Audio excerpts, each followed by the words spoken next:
work is about John Krutilla, an environmental economist who worked at Resources for the Future from the 1950s to about 2000. And it's about a very important paper of his called Conservation Reconsidered that was published in the American Economic Review in 1967. My paper is called The Environmental Turn in Natural Resource Economics. And I call it that because Krutilla's paper really took the predecessors of today's environmental economics into a new environmental direction. At the time he wrote, and into the early 70s, it was very much perceived by the growing environmental movement that there was a clash between the environment and economics. Just like today, we often hear about trade-offs between jobs and the environment and so forth. That kind of clash was very much in everyone's mind. And Krutilla, more than anyone, changed that way of thinking and showed how we can think about an economics of the environment, an economics that includes environmental improvements as an objective that people care about. And that was really surprising to a lot of people at the time. And to see why that was so surprising, it's useful to think about this word, conservation, that was in Krutilla's title. The title again was Conservation Reconsidered. What was this conservation that Krutilla wanted to reconsider? Well, it really goes back to an old debate. In environmentalism, it would be an anachronism, but the predecessors to the post-war environmental movement really inherited a debate between two famous figures in American thought on this subject, Gifford Pinchot and John Muir. Gifford Pinchot was a trained forester. He came from an elite background. He was really America's first forester, went to France for his training, came back, became the first head of the forerunner of the, what was then called the Forest Bureau. He founded the American Forest Society. He then co-founded with his father the Yale School of Forestry, went on eventually to become the governor of Pennsylvania. And Pinchot's way of thinking was thoroughly utilitarian, and it was also materialist. So on the utilitarian side, he took Bentham's maxim and really stressed the time component of that. So our goal was to have the greatest good for the greatest number over the longest period of time. He had a progressive vision of planning to avoid waste.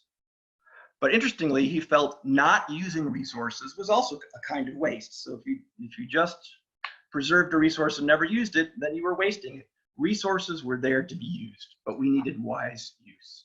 That was basically Pinchot's motto. John Muir, on the other hand, could not have been more different. He did not come from a privileged background. He came from a farming background. He had more of a spiritual view of nature. So he felt that rocks and waters and so forth were the nature's cathedrals, and they were the pathway to God. He was really a transcendentalist. And he and Pinchot initially had a kind of a tactical alliance, but eventually they had a falling out and a number of important political clashes around the turn of the 20th century. And their clashes were as much about values. Pinchot wanted materials, natural resource materials for human use. Muir wanted to preserve nature as something beautiful. They were about values, but they were also about politics. So Pinchot felt that his materialism came down to, even if we thought that nature was beautiful, that couldn't count in politics. We could only look at material, very narrowly instrumentalist, utilitarian values, and that was all we could really look at. That was Pinchot's version. Muir's version was that economic wealth, material wealth, let's say, and natural beauty are incommensurable, and we can't make trade-offs between them. So that clash between them was left a very unsatisfying gap in our ability to deal with trade-offs between environmental goals and other kinds of goals. And you can really see that frustration with that gap over the course of the 20th century. I won't have time to talk about it in this short discussion, but the famous American naturalists, ecologists, and even, let us say, economists, Aldo Leopold, tried to reconcile these two views with a new kind of ecological economics. But he also felt that economics had nothing to say about the value of nature.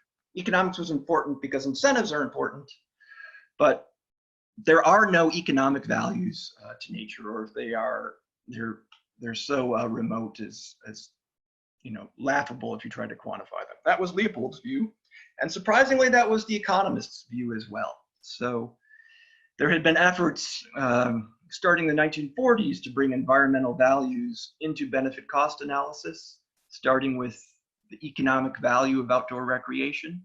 And government economists involved with this really did not know how to quantify these values. They asked economists around the country, what can we do? And with only one exception, all the economists asked, like, you can't do it. Can't be done.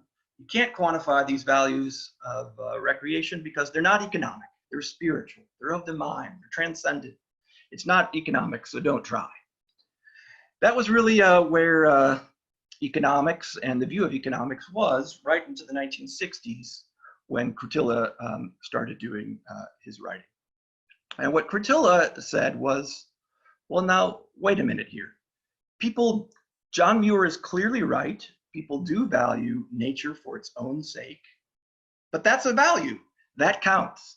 And if that's the reason people value nature, that doesn't matter. It's a reason to value it. And furthermore, there are trade-offs here. We can't preserve a natural environment and develop it both. If you do one, it comes at the opportunity cost of the other. You can't do both. And so there's an economic trade-off to be made there. Should we preserve the environment, as John Muir would have had us do, or develop it as Pinchot would have us do? There's a trade-off there. And we need to think about that trade-off in economic ways. We need to think about option values and irreversibilities. We develop and pave paradise now. We can't unpave it later. So he brings in those kinds of economic issues, but the fundamental point he was making was that there was a trade-off there. And so he was really part of the movement that we see in the 1960s by Gary Becker and others to bring Lionel Robbins' definition into fruition. If there's a trade-off to be made there, it's an economic question. So what Krutilla's move really did in that paper was to change the profession from one that was phrased in terms of economics versus the environment, where economics was understood as material wealth to be traded off against environmental values. So instead of economics versus the environment, Krutilla created a framework in which we could really have an economics of the environment. Economics becomes elevated to the question of the trade-off itself, not one side of the trade-off. And that's a move that's been with us ever since, and it means that at least potentially economics can be on the side of the environmentalists. And that was very surprising to the environmentalists when they realized that was true.